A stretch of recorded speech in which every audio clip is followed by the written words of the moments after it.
Hey guys, so this is a Floatwheel ADV. This is one of the Founders Editions, so this is one of the first ones that was ordered. It has the enhanced battery in the back, and what we're going to do today is we're going to tear the entire thing down, bolt by bolt, and we're going to show you exactly what's on the inside of these.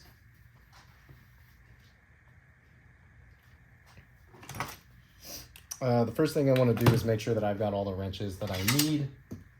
I'm pretty sure, yep, this is 6 milli for the axle bolts, and then these are going to take a Torx 25, just like the One Wheel GT. So I'm going to start out by removing the bumpers. I'm going to start out by removing the fenders. And we have pretty much the exact same bolts that we find on the One Wheel GT in the ADV here. And we can either further conclude that they're just about the same. Okay, the ADV bolts are they look like they're a little bit, tiny bit shorter. Not a big deal. We can actually do a caliper measurement. We can tell what the difference is. So let's get out the caliper.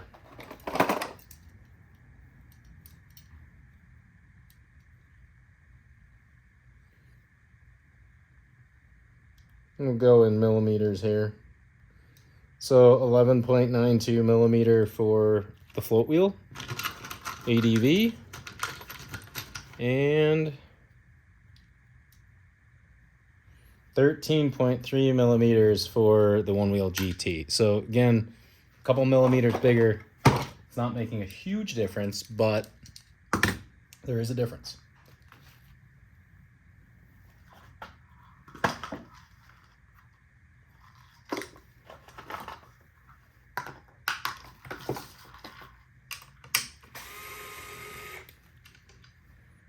The only other major thing that I noticed the Floatwheel here is that this rear fender is cracked.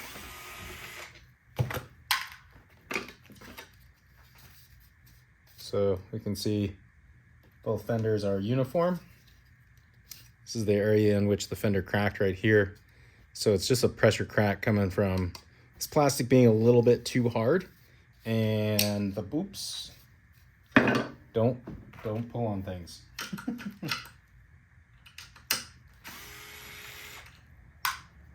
So it's 4 pretty simple bolts.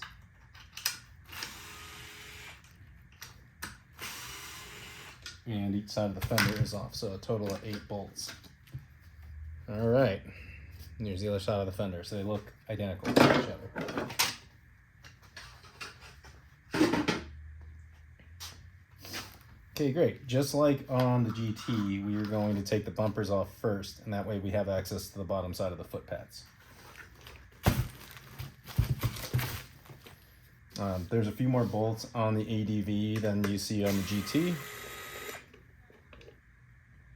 And instead of being various sizes, they are all uniform, it looks. Oop, we'll take that back. We've got a long bolt in there, just like we saw on the pint. So that must be the other part of the pad that grabs, the other part of the bolt that grabs onto the pad underneath. So here's the other long bolt. And then I would expect them up here too, but let's wait and see what we get. This one's gonna lift right off just like it does on the GT.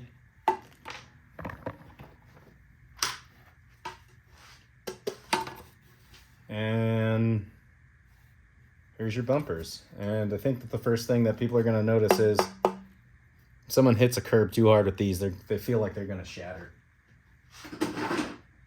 So hopefully in the future we'll see slightly better plastic on there. So yeah, that's what I thought. Now we have just 2 holding on. So in a One Wheel GT, what they have done is the long bolt goes sort of all the way, or the short bolt goes all the way into the foot pad connected up here. That's great and everything, but that means you need to take the bumpers off to get the foot pads off. There's nothing different about this. You do need to take the bumper off to get to the foot pad part, or at least the long bolt under it. After you have these long bolts out, then the whole pad should actually lift off.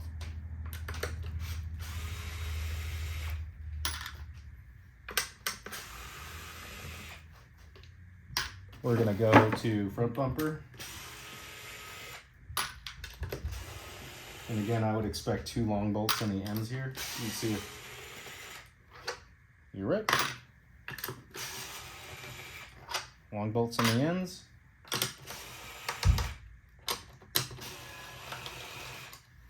Now, you know, unlike the GT, where this is a slide system, the front bumper is actually just gonna pop right off.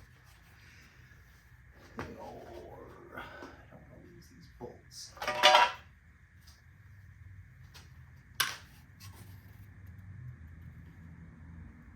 Okay. So front bumper with ADV in it.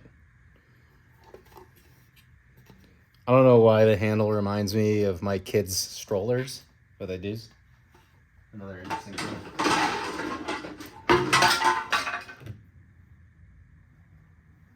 All right. So,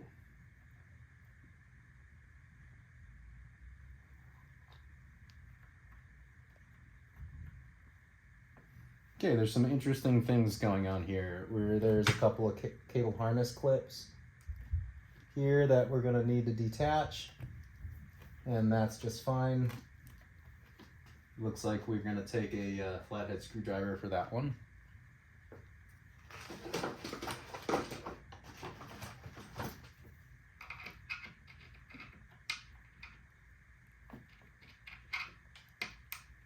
That's right, it's just a little hook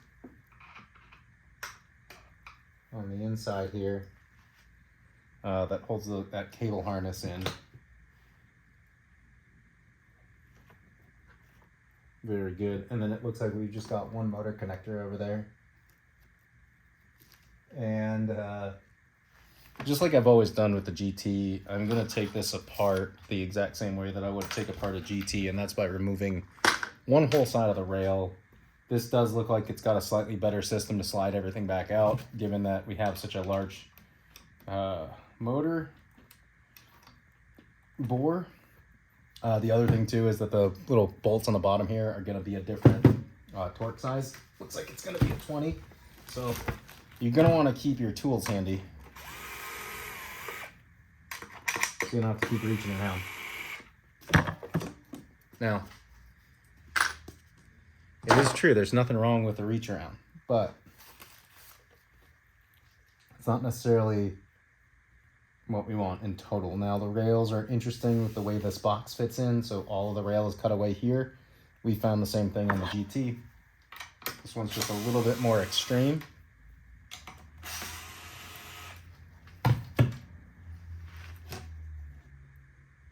And that is another part of this that is a little bit different. So the front sensor doesn't have a plug at all. It's got this little connector here, which connects to that little part right there on the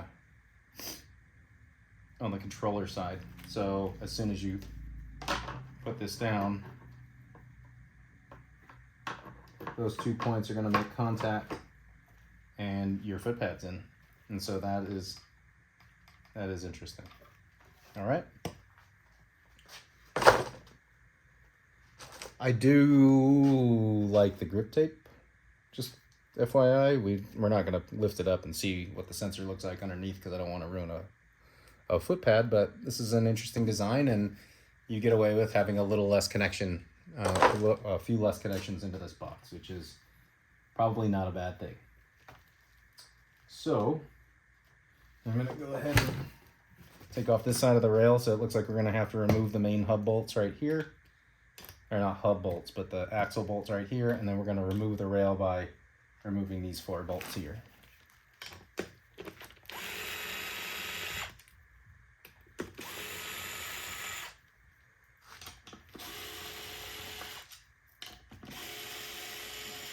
Good.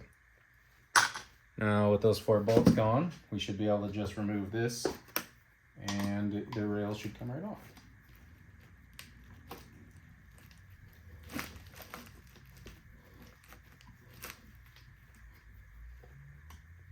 The box bolts you can see are here, and they're sunk next to these ones, so you do need to remove everything to get to the underside. And these are some chunky bolts right here.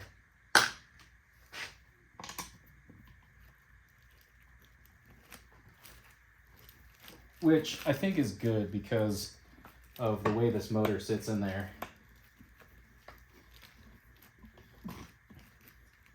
And we'll just have to see what the durability is over time. We will have adapter axles coming for all the different motors to work with this, and we're going to hope that this motor is interchangeable with Feature Motion parts, and because that would help us repair a lot of things. Okay.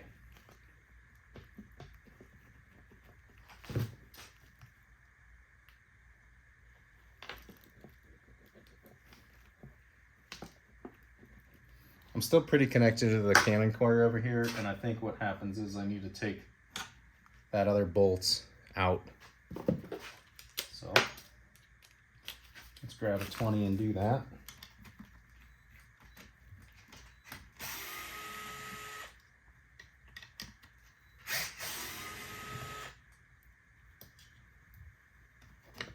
Yep, and that was it. So off goes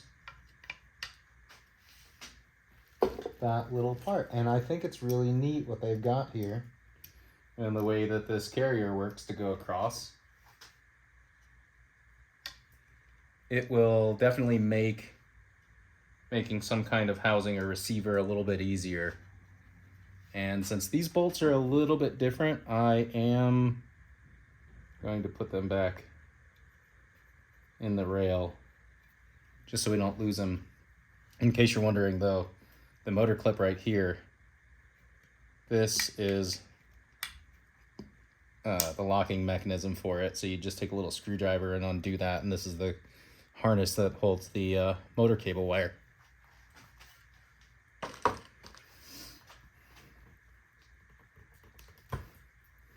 Okay, that is a neat plug. And that is something that we can start, if we can get access to this particular plug, we can definitely transplant that this onto a GT. That is 100% possible. The core of this thing is so crazy looking. It's like you can see straight through there. You can see the other side. See? You can see the other side holes through there. So it's again, it's interesting how this whole thing works and how the harness is coming back out of it. So just more stuff that I thought was pretty interesting about Mr. Floatwheel. And it looks like, yeah, so it's a 20 underneath too. When you get these in, you might want to check it, because that first, these bolts are a little loose here. I can twist them off pretty easily. And in fact, on this one right here, it's so loose, I can tighten it. So when you guys get your float wheels in, my recommendation is, if you've gotten them all kind of put together, I would check these little bolts around the outside of all the lids, because if they're not tightened down, there's a little gap between them. And when there's a little gap between them, I am assuming things can get inside. And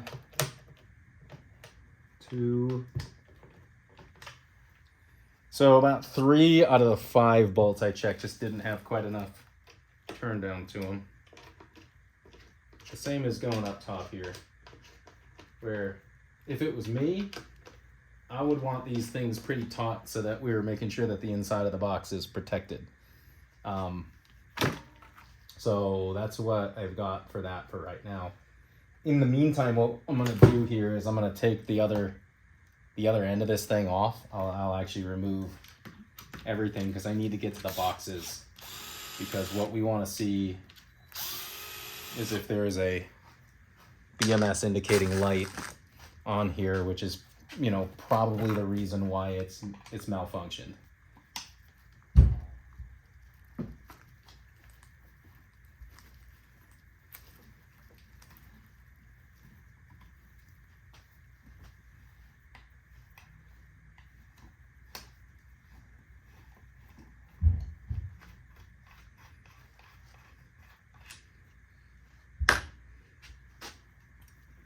And we'll see how this cable's kind of laid across the outside of it too.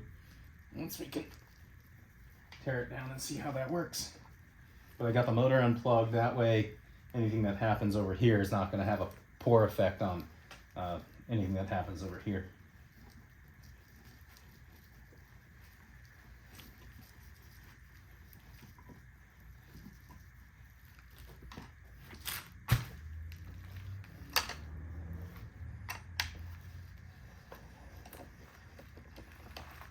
Okay. And motor's free.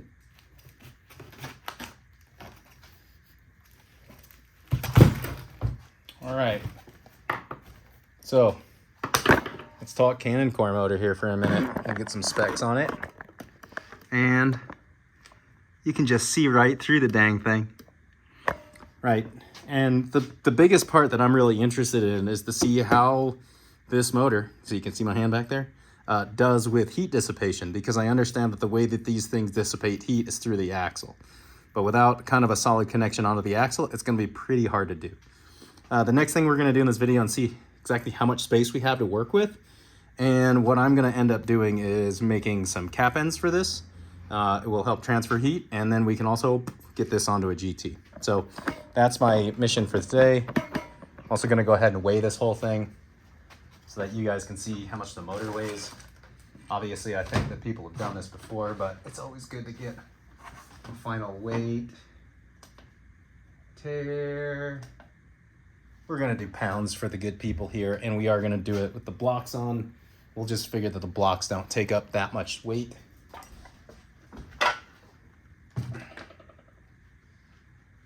So the motor with tire with axle carriers on weighs 19.7 pounds.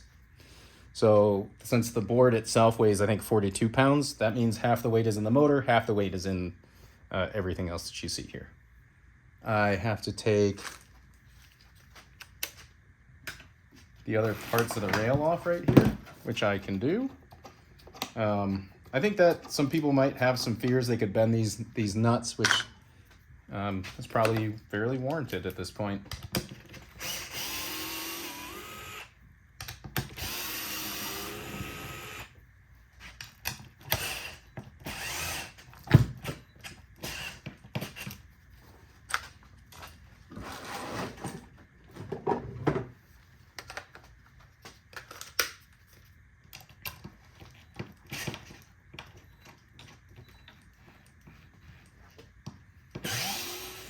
Okay, so they're not all Loctited uniformly. You can see I took off two without any putty or Loctite on it, and this one has the white stuff, which we know can be hard to deal with. So if you're having trouble, you feel like you're stripping something out, stop and heat it up, because some of that Loctite is going to be really strong.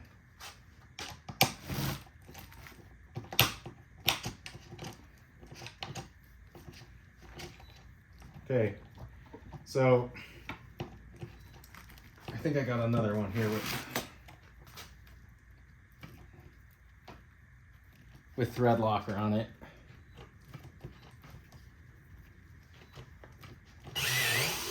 Yep. So you can see some of them were too easy to take out, and some of them were a little bit too difficult to take off.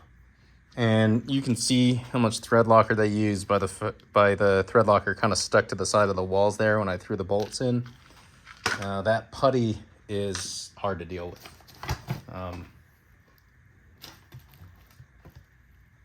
Okay, there's two of the cable locks on here. So I'm just gonna get in here and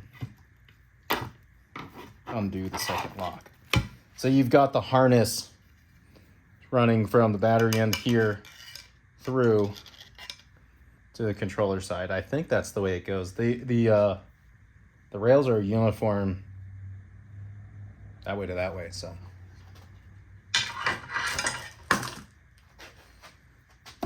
All right, so here we are inside of the main unit here, and then we're gonna flip this thing over and we're gonna get into the compartments. So the first one we're going to get into is going to be the controller compartment.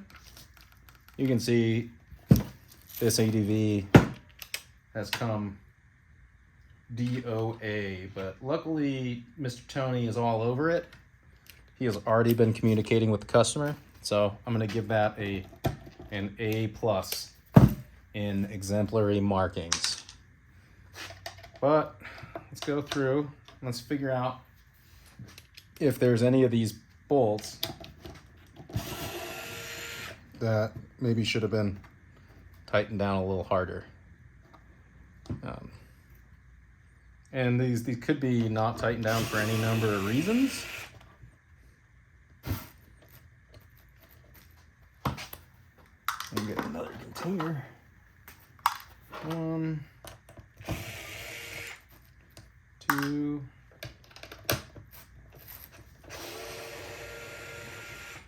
3,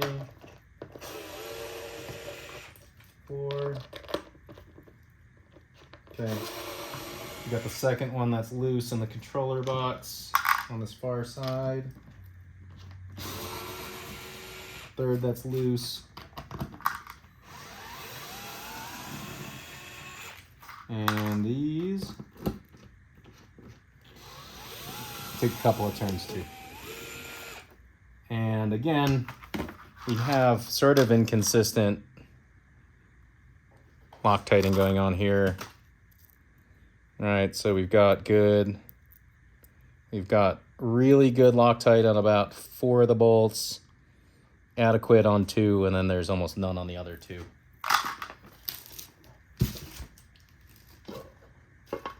And here we go.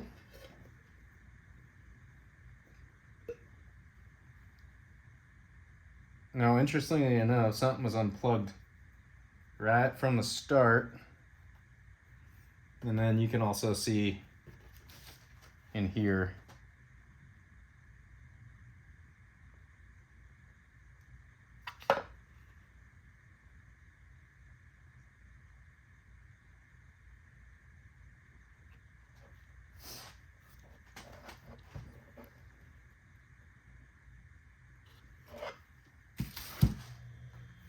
so you clearly got the foot pad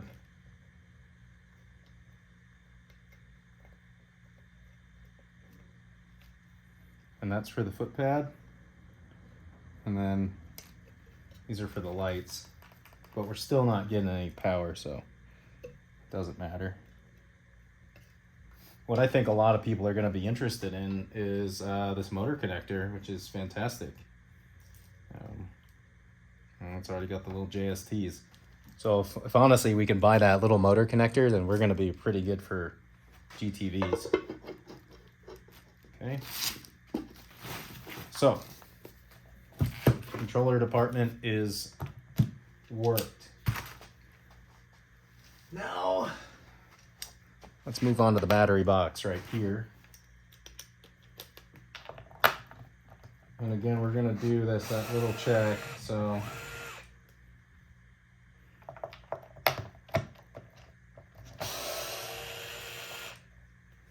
Look, the bolts are in here, right? You can see there's no Loctite on one, there's some on the other. This is the area that was kind of lacking in strength before.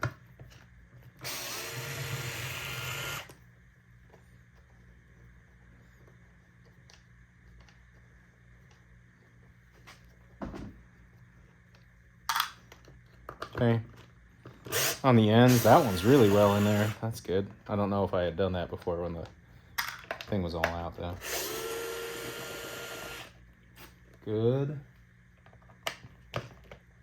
This one's also really good in terms of the amount of Loctite that's on there. All right, here we go. Look at that one. That one's great. And you can see on the ones that was a lot harder to remove those, there's a lot more Loctite. And it almost looks like a white putty or plaster. And that white Loctite is serious business. And so again, like if you're having trouble getting anything out of here, just stop.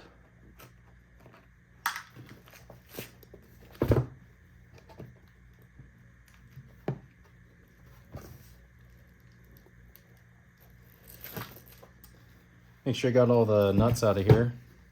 Which I do, and then there we go.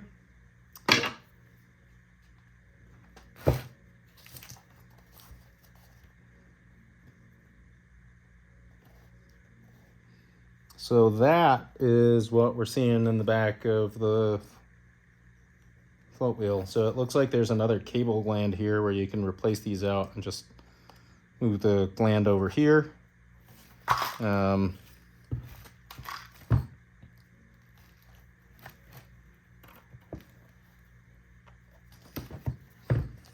Warranty void sticker. Interesting, huh?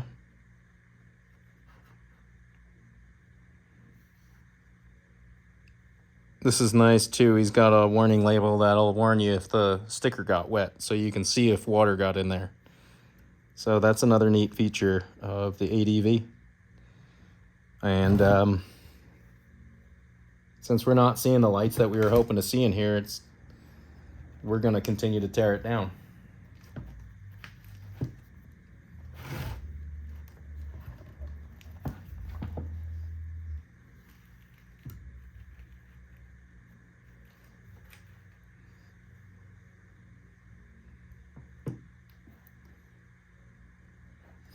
So we got data wires, we got wires going in and out of the BMS here, and then we have that ribbon. And so likely what we're going to want to do is take care of that little ribbon.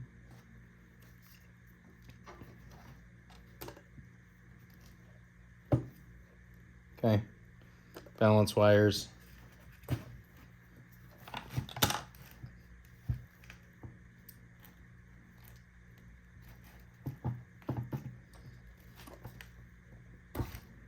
Cool. So that's it. That is the ADV pack taken out.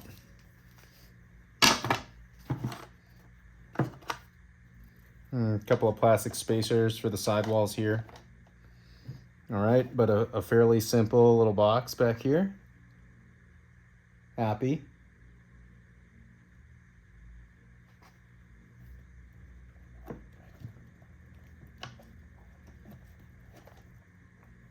Cool.